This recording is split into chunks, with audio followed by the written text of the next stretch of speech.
Welcome to another episode of Berm Peak Express. I'm Seth, and today we're gonna be doing something a little different, but kind of the same, and you'll see why. We're here at the Berm Peak Ranger Station. Back in September, I bought a house, a fixer-upper, and the idea was we were gonna turn it into the perfect Airbnb for mountain bikers. We were gonna have secure bike lockup, bike repair station, coffee station, everything that mountain bikers love, and of course, right here in Brevard, in the heart of the Blue Ridge Mountains, around some of the best mountain bike trails you can ride. So we started by cleaning out the house a little bit. We made an assessment of what needed to be replaced. Then I built a new deck off the kitchen and used that opportunity to ride out the kitchen door.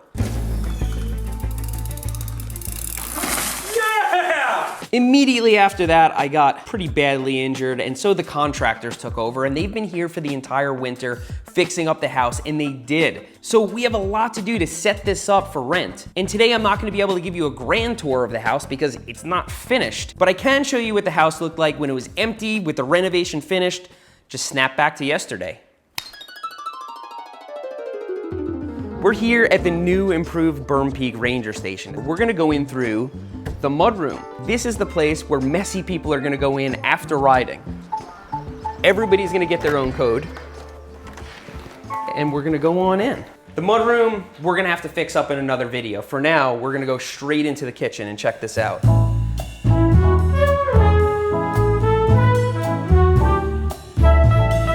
There used to be walls here. There used to be a wall there. There used to be a wall there. Now there's just this big, nice beam that's holding up the roof of the house, and we have big open space. And the centerpiece of the Berm Peak Ranger Station is this center island. We put the biggest center island that we could possibly squeeze into this place. And as you can see here, the Berm Peak Ranger Station, there's tons and tons of natural light. Let me show you the deck.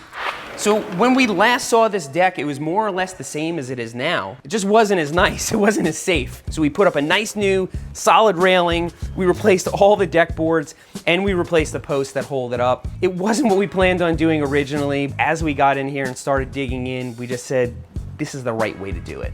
So the living room area, we actually have a gas fireplace, so it's gonna be nice and easy, and we're definitely gonna have some couches here. I'm gonna put some kind of interesting gaming system up on the TV. Come on in this way. We've got some serious lodging. These are gonna be amazing. With the new floor, it really opens it up. So in this room, we're gonna have a queen size bed, probably some kind of a desk to work at. This room's a little bit smaller. We're gonna put bunk beds in here, make it kind of a kid room. Whoever pays for the house, they're gonna sleep in here. And this is the biggest bedroom. We're definitely putting a desk in here, and we're gonna put a king size bed, no queen size nonsense. Now the master bathroom, pretty simple. We got a sink, we got a mirror, we got a toilet, and we have a shower. And of course the toilet is in a separate room. So if you're in there, you know, getting something done, somebody else can be over here brushing their teeth. There's no worries. Now that's not the only bathroom in the Berm Peak Ranger Station. The other bathroom is right here. Since we know a lot of people are gonna be taking showers at the same time, we have a tankless hot water heater. You can just run the shower over and over and over again and not have to worry about running out of hot water or anything like that. So that's kind of the 50-cent tour of the empty Berm Peak Ranger Station. There's gonna be a lot more to show you once we start getting stuff in here. And so that's what we're gonna do right now. I'm gonna rip the boxes open and I'm gonna show you what's going in here. This used to be that outhouse that was in the Ranger Station, and we just started tearing it apart and looking at it, and the floor was all messed up and we had to totally rebuild the room, and we said, you know what?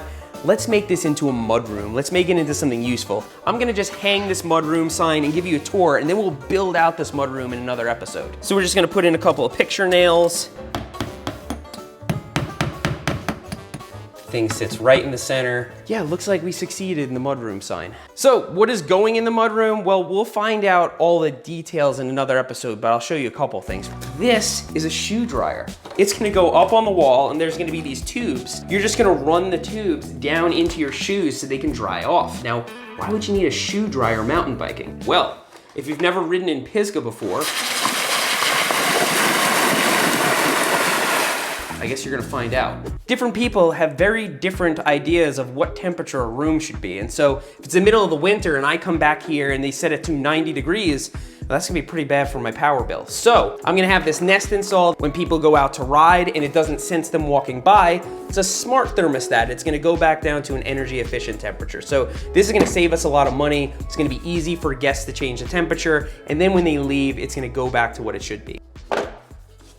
Ooh, pretty. Oh, this sucks. Before they painted the house, we pulled this out of the wall and left it out so the painters would know to patch all this up and paint over it, but they freaking didn't. I'm gonna install the Nest thermostat and we can pull it back out while the painters do a patch job. It's just not gonna look very good today. Okay. Ooh, we get to peel off a little piece of plastic. One thing that's different with the new Nest from the old one is that it keeps insisting that I be an HVAC professional. Well, if I want to light my house on fire, that's my prerogative. So what does everybody who comes to the Ranger Station have besides a bicycle? A cell phone. A cell phone, right? And then what do cell phones run on? Power.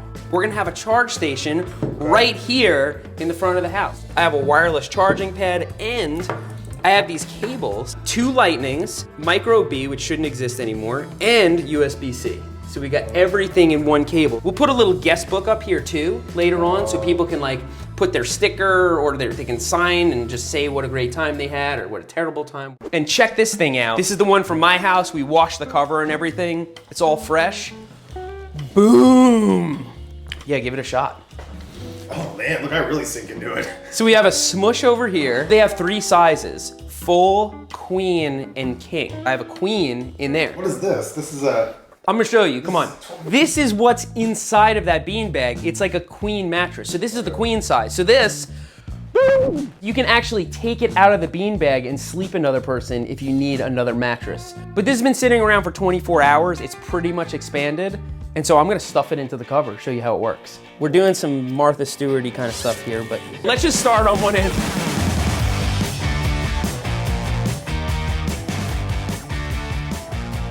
Hey, that wasn't so bad. Actually, I wouldn't think it was gonna fit so well.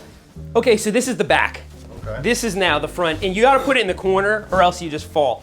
See, this is the queen size, that's a big one. It's got some girth to it. Yeah, this is the nap chair. It's a nap style chair. So as you can see, this is the bunk room. We have bunk beds. This is not just for kids. This is a twin XL bunk bed. This is exactly the same size as half a king. And up to a 400-pound adult, or 2 200-pound adults can go up here because who knows what's gonna be going on in the Ranger Station. Okay, so check it out. You're up there. Where do you put your phone? Where do you put your water bottle and all that? You don't have anywhere. Well, now you do. This is called Bed Shelfie, found on Amazon. It goes here, and then we have these little clamps, and I have one for the top and bottom bunks. What I like about this is you can actually put it on a normal bed if you don't have a nightstand, but I thought that was cool, and they got good reviews, so we're trying it out at the Ranger Station. Kevin, I know what you were trying to do. You're trying to do some fancy, like, subtraction division, but all you have to do to mount a TV to the wall is find the center. Yeah, I got the measurements of the mantle, the TV, and the wall. You don't need any of that. What? Now just scratch the wall right there. That's it. So now we have the center.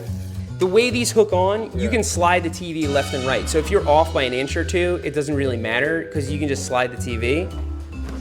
That's what professional AV installers do. They put it on the couch. That would never fall over, right? That could never happen. Now we can catch both beams, boom, and that's the center right there.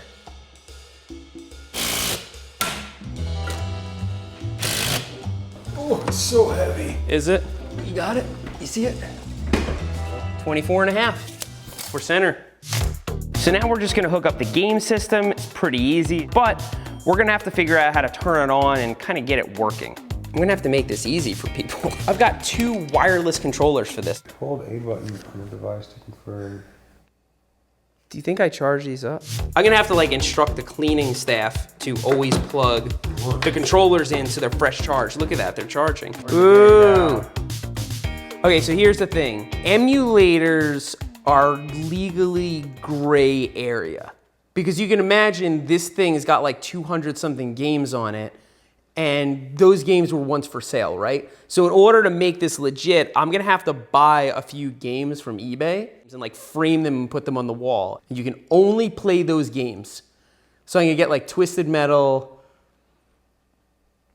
2. Boom! Okay. They have like 500 games. I wanted like 4. I can't buy all these and frame them. You better not let me get Scorpion or Raiden. I was the guy who would take Raiden and just smash into you over and over and over again until you die. Oh, look. This cheap move. Backpack B. That's all I got. Fatality. Oh. We're gonna get this place ready to rent out to normal mountain bikers in June. We've got a lot of stuff to work out. It's not open for rent yet because we can't get pictures of the completed place until it's complete. So I'll let everybody know when that comes time. I hope you enjoyed me tooting around the house and having Kevin along for the ride. I guess, yeah, thanks for riding with me today. I'll see you next time.